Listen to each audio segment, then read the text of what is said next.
Welcome! In this segment today we're taking a look at searching for journal articles. The way to search for journal articles are to use a research tool called journal article databases. To note, the term journal article databases is often just called citation databases or just generically databases. So be careful when you're out there doing your research. When someone tells you to search a database, it's probably a citation database or a journal article database. Let's talk about what's inside a journal article database. Inside a journal article database are a series of indexes, abstracts, titles, authors, keywords, and dates. Everything about journal articles that you need to search. The companies that maintain these indexes create special user interfaces and computer software programs that easily allow a person to search and access the information inside their database. When you're searching inside a journal article database, oftentimes you'll find a basic citation, an abstract, which is a nice summary of the article, and sometimes you'll find the full text of the article. To talk about journal article databases, we need to talk a little bit about the history of them. In the past, when you would search for journal article databases, journal articles, you would use print journal index and abstracts. So for example, the top example I have here is called Zoological Record, and this one in particular dates back to 1864. So from the mid-1800s until the 1900s, late 1900s, people would have to go to these print volumes, look up their subject, and find their journal articles. I want to take a look at the inside of one of these just to show you how people used to do journal article searching. So, for example, this particular volume is for biological abstracts. So if I was doing research on biological abstracts, I would have to go to the print volume and look up my subject. In this case, it was called ecology. And then I would look for my journal articles, and I'd go through until I found one that I liked. It would give me the citation information, everything I need to find the article, and a nice summary of that article. So in the past, one would have to go, again, to your library, look for these print index and abstracts, go inside them based by subject or title, and find the journal articles. Then you'd have to go to the shelf and you'd have to find all those articles on the shelf and photocopy them. Again, these date back to the mid-1800s. If you fast forward to 1980s, when most libraries had computers and most publishers now moved to internet and servers, we went to databases on CD-ROM. So publishers would take all of this print information, put it on a CD-ROM, and send a library a CD-ROM. And when you went to the library, you would go to a computer workstation and search a database on CD-ROM. That didn't last very long because of the internet. In the 1990s, most publishers took all this information, put it on their computer servers, and allowed libraries to access the information through the internet. Now, it is important to note that these journal article databases that you access in libraries are paid subscriptions. So libraries are working with publishers and vendors to buy access. It appears to be free and seamless, but there's a lot of work that goes behind the scenes to access this information. So again, in the past, you used to have to use print indexes and abstracts that had the citations and the abstracts, and then you'd go find the journal articles. Then it went to CD-ROM, and then very short time there, then it went to the internet. So now you search databases on the internet. And there's just a handful of companies that do these databases. When you go from library to library, you will be seeing the same companies over and over. There's very few companies that do these services. And most companies have a number of databases. So for example, ProQuest is a big database right now, and they have databases on many different subjects. So you'll see the same database company at different colleges and different public libraries. So you get familiar with them as you do your research. When you go to do your research, you'll want to check at your local public library or the academic library you're using to see what journal article databases they currently subscribe to. It's going to differ from library to library. Let's go ahead and take a look inside a journal article database. This is an example of the ProQuest database called Agricola, and that's showing you the screen you first see when you click on ProQuest Agricola and the main search screen. There it is close up. And Agricola is a wonderful database that searches for agricultural information. This is a close-up of how you could do your search. Again, this is not very intimidating. A lot of people are intimidated prior to doing searches for journal articles. This is an example of a journal article database screen. Very user-friendly. You would put your keywords in at the top, and you would put any limits on using those limits as you go down there for types and languages. And it goes down even further. You can do more limits. So the Agricola database covers a number of topics. Along with agricultural information, it could cover information about gardening and, of course, farming, because that's under agriculture, maybe even forestry. And Agricola covers not just journal articles, it also covers things like books, monographs, conference proceedings, thesis and dissertations, patents, multimedia, computer software, and technical reports. It's also interesting to note that a lot of these databases will now search the internet for you. So when you're in a database and you're searching for journal articles, a lot of times it will recommend to you websites that relate to your topic. So when you're in a journal article database, you're getting more than just journal articles. Let's go ahead and take a look at an example search in Agricola.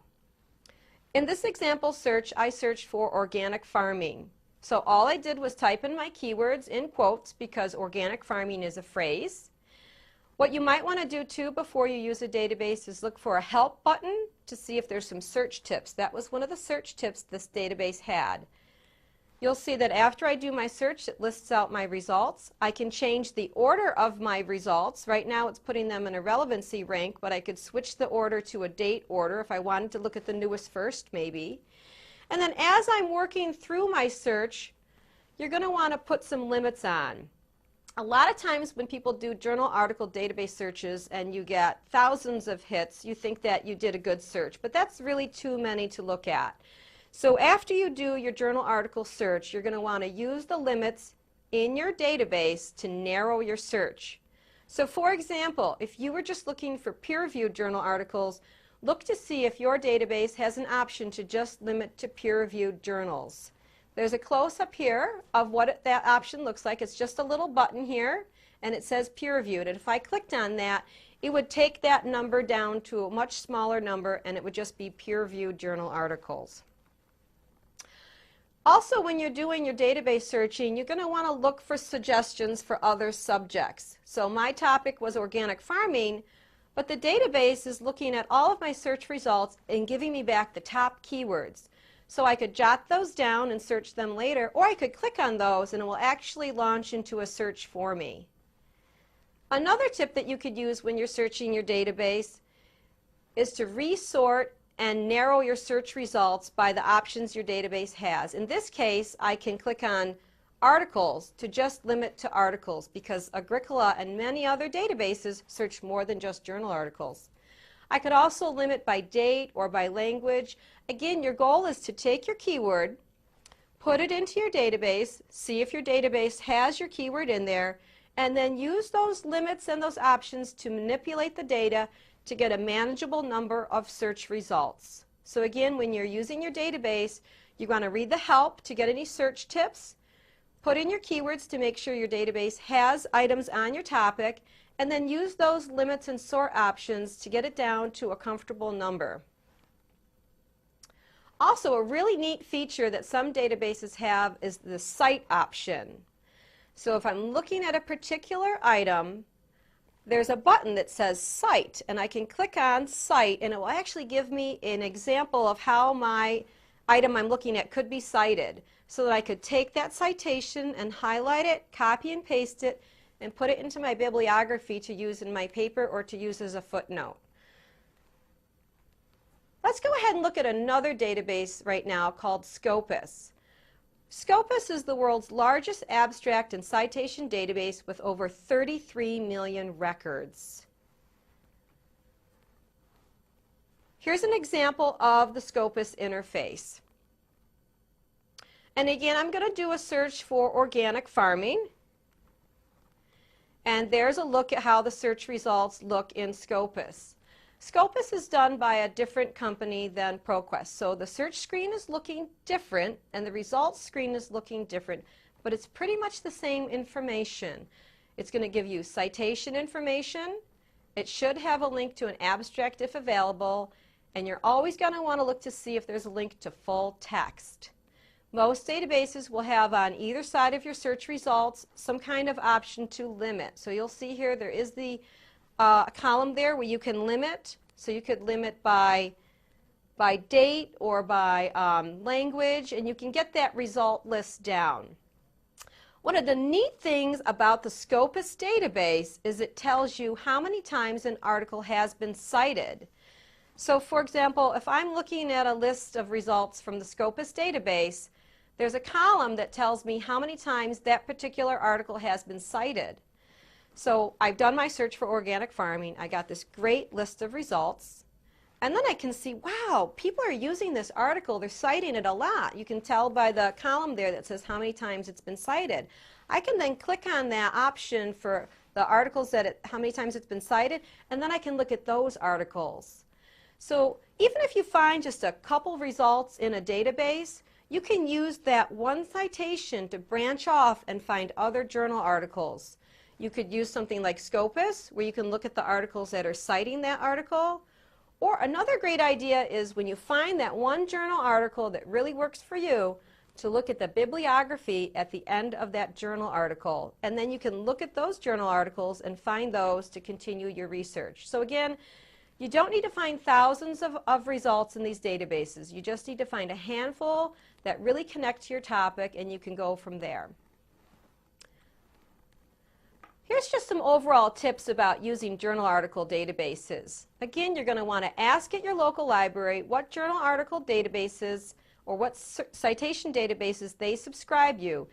And you're going to want to tell them what your topic is. I'm searching for organic farming. What databases would be good for me? Some libraries subscribe to hundreds of journal article databases.